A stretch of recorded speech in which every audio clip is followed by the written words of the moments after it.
Hay autoridades que señalan que Europa solamente se está quedando con combustible para unas cuantas semanas. Vamos a verlo. La guerra de Estados Unidos e Israel contra Irán está generando la peor crisis energética que el mundo haya enfrentado jamás, declaró el martes el director ejecutivo de la Agencia Internacional de la Energía, Fatih Birol.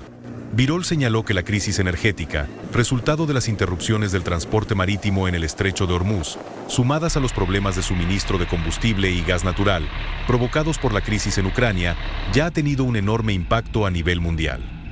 A Europa le quedan únicamente unas 6 semanas de combustible para aviones, si persisten las actuales interrupciones en el suministro, advirtió Birol el 16 de abril. En marzo, la Agencia Internacional de la Energía acordó liberar una cantidad récord de 400 millones de barriles de petróleo de sus reservas estratégicas para combatir el aumento de los precios del crudo, causado por la guerra en Irán. Aproximadamente el 20% del petróleo crudo y del gas natural licuado del mundo transita por el estrecho de Hormuz en tiempos de paz. El tráfico marítimo en el estrecho se ha visto gravemente interrumpido desde que comenzaron los ataques de Estados Unidos e Israel contra Irán a finales de febrero, lo que ha provocado turbulencias en los mercados energéticos mundiales.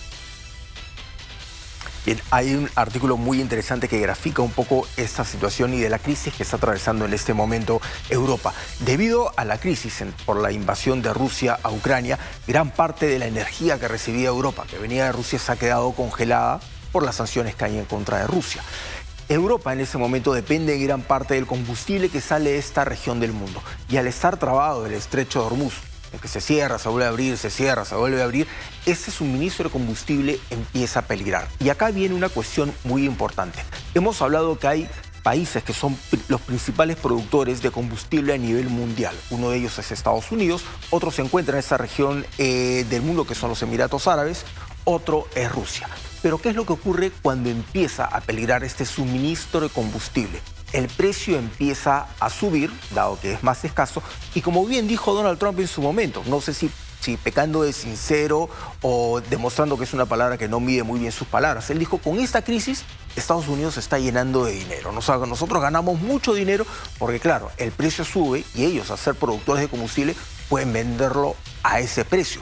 Y claro, los países que tienen mayor poder adquisitivo son los que ponen más plata sobre la mesa para recibir primero este combustible. Los países pequeñitos como nosotros tenemos que conformarnos pues con lo que queda. Y esto es algo que no solamente estamos viendo aquí en el Perú. Hemos visto, por ejemplo, que Bolivia nuevamente está enfrentando una crisis de combustible que ya venía arrastrando desde hace tiempo.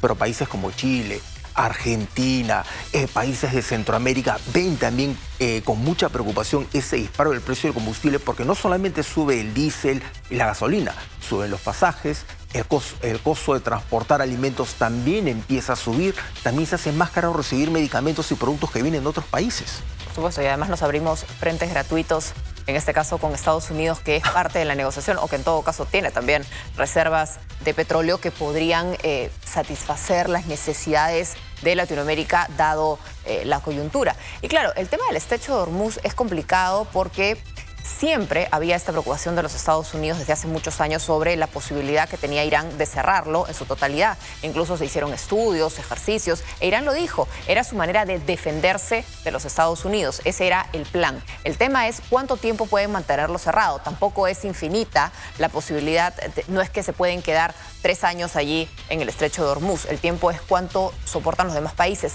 Y por otro lado, Europa. ¿Cómo ha pasado de ser el viejo continente, el gran conquistador, a un continente que depende de todos, pero su capacidad de autogestión energética, de autogestión en todo sentido es ínfima? Tienen problemas de natalidad, tienen problemas de migración, tienen problemas de que no se abastecen ellos mismos y terminan dependiendo, sea de Estados Unidos o sea de China. Así es, se trata de un grupo de países que durante muchos años han sido buenos administradores de los pocos recursos que ellos tenían. Y claro, han aprovechado la globalización para llegar a buenos acuerdos para adquirir muchas... Y los recursos de los demás, ¿no? En medio de la conquista, ¿no? Claro, son países que producen muy poco, pero administraban muy bien esto y negociaban muy bien con otros. Pero aquí entra a jugar un factor sumamente importante, impredecible, que es Donald Trump. Entonces, hay muchos cuestionamientos en Estados Unidos respecto a cómo él está manejando la política de la nación más poderosa del mundo, porque lejos de integrarse a los demás países, pareciera que lo único que está haciendo es conseguir cada vez más enemigos. Recordemos esta guerra de los aranceles con Europa, entró en este conflicto con España, con Francia, en una disputa con China, ahora entra en el conflicto con Irán. Claro, él se regodea y dice, bueno, pero nosotros hemos puesto paz a la situación en Venezuela. Es un país bastante pequeño, un país en el que en este momento está produciendo muy poco petróleo porque no tiene la capacidad instalada para producir más. Es cierto que Venezuela tiene la mayor reserva de petróleo a nivel mundial, pero no tiene la capacidad de poderlo procesar ni de poderlo extraer, así que produce menos de 1 millón de barriles por día. Estados Unidos, para que tengan una en cuenta, produce algo de 14 o 15 millones de barriles de petróleo diarios, o sea, para que se den cuenta la capacidad de producción que tiene. Y mientras esto pasa con Estados Unidos, países como China articulan muy bien su estrategia de expansión económica. O sea, se lleva bien con todo el mundo, cierra acuerdos con todo el mundo y no se mete en problemas con nadie. O sea, ellos dicen, bueno, hay que resolver esta situación de la mejor manera, ¿no? O sea, tenemos que tratar de llevarnos bien todos porque, claro, en un escenario de conflicto el negocio es el que se ve alterado y es lo que menos quieren países como China, donde apuestan mucho por ese tipo de estrategias, ¿no? No, claro, vemos que China no interviene en temas políticos o ideológicos, se mantienen al margen de las situaciones de las guerras, ellos se mantienen comerciando, mientras los negocios vayan bien, los acuerdos se respeten, porque sí hemos visto que cuando se trató de dar esta guerra arancelaria, sí hubo una respuesta de alguna manera más contundente por parte de China, ¿no? Así es, claro. Ahora, es muy distinto. Donald Trump le puso estos aranceles a España y peligraban sus exportaciones de aceite de oliva, de jamones, todos estos productos. Y lo mismo con Francia, nos dijo, bueno, empezó a peligrar también la industria de los quesos, de los vinos, etcétera. Pero con China es otra cosa, porque los chinos dijeron, bueno, si quieres poner aranceles, nosotros también ponemos aranceles. Y si quieres subir aranceles, nosotros también los vamos a subir. Y no hay ningún problema. Y al final Donald Trump tuvo que dar su brazo a torcer y decir, bueno, vamos a sentarnos a negociar y vamos a tratar de llegar a un acuerdo con esto.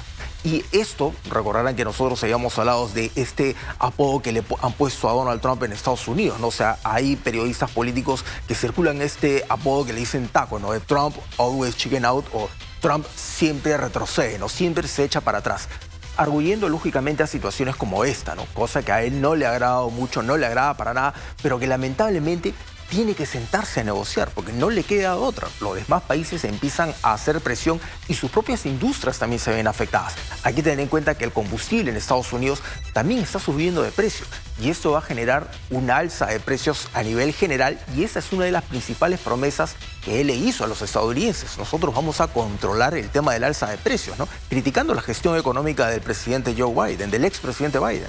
En un año electoral para los Estados Unidos en esas elecciones de midterm.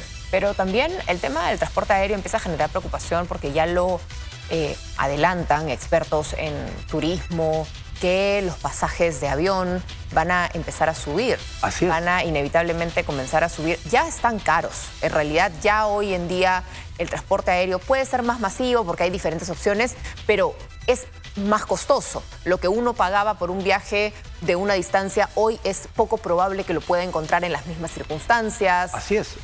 Y esto se anticipa pueda subir, lo cual puede hacer complicados no solamente el desarrollo del turismo, el impulso del turismo, sino también la generación de nuevas rutas, todo ese desarrollo aéreo. Así es, y más si tenemos en cuenta que en esta región del mundo funciona uno de los hubs principales para la distribución o los puntos principales desde los que se distribuyen medicamentos a todo el mundo. Los laboratorios de India son uno de los principales donde se fabrican estos medicamentos, no donde se crean, sino donde se fabrican. Llegan a Medio Oriente y desde ahí, desde los Emiratos Árabes, se empiezan a distribuir a todos los países. Cuando esto sube, muchos medicamentos que nosotros recibimos de laboratorios, que pueden ser alemanes, franceses, pero se fabrican en esta zona, van a costar mucho más.